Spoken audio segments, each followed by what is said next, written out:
മലബാറിലെ നോമ്പുതുറ വിഭവങ്ങളിൽ പ്രധാനമാണ് മൗവൽ സമൂസ. റംസാൻ കാലത്ത് ഗൾഫിൽ നിന്ന് അവധിയെടുത്ത് നാട്ടിലെത്തുന്ന ഒരു കൂട്ടം ചെറുപ്പക്കാരാണ് രുചിയൂറും മൗവൽ സമൂസയ്ക്ക് പിന്നിൽ.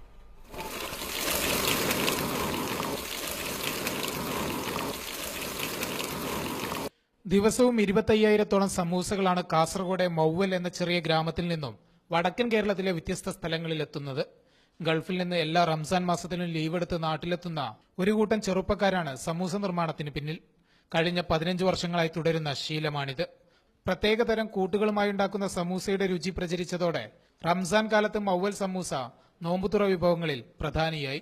ഈ സമൂസന്റെ പേരിന് മൗവൽ സമൂസയാണ്. ഗൾഫിൽ ഞങ്ങളെ ഇതേ ഫീൽഡിൽ 80ഓളം പേര് വർക്ക് ചെയ്യുന്നുണ്ട്. ഇതേ സമൂസ എന്ന ഫീൽഡിൽ 80ഓളം പേര് അവിടെ വർക്ക് ചെയ്യുന്നുണ്ട്. ഇപ്പോൾ ഇവിടെ ഏകദേശം ഒരു 15ഓളം പേര് ഇവിടെ വർക്ക് ചെയ്യുന്നുണ്ട്. അവർ റംസാൻ കഴിഞ്ഞാൽ തിരിച്ചു പോകും. പുലർച്ചെ 3 മണിയോടെ തുടങ്ങുന്ന ജോലി ഉച്ചവരെ നീളും. പിന്നീട് വാഹനങ്ങളിൽ കാസർഗോഡ്, കണ്ണൂർ, കോഴിക്കോട്, മംഗലാപുരം അടക്കമുള്ള സ്ഥലങ്ങളിലേക്ക് കൊണ്ടുപോകും. രുചിയൂറും സമൂസ പെരുമ പുറം ലോകം അറിഞ്ഞതോടെ കൂടുതൽ ഓർഡറുകളാണ് തേടിയെത്തുന്നത്. ഇതോടെ മൗവലിന് സമൂസ ഗ്രാമം എന്ന പേരും വീണു. ഏഷ്യാനെറ്റ് ന്യൂസ്, കാസർഗോഡ്.